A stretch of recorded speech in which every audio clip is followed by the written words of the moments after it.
Shine bright like a diamond.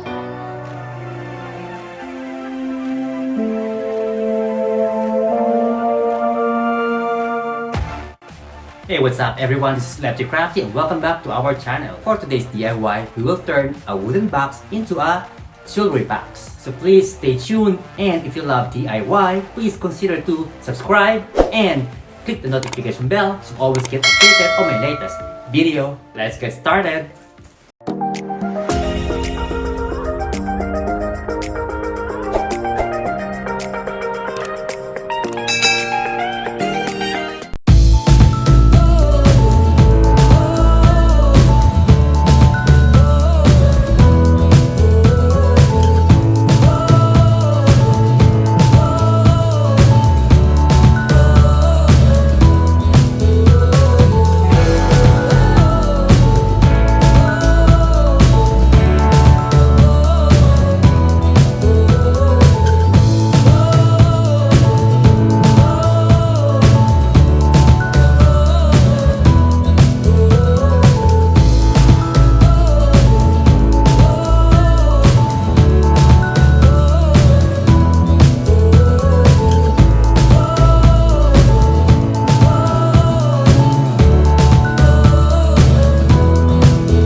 Thanks for watching.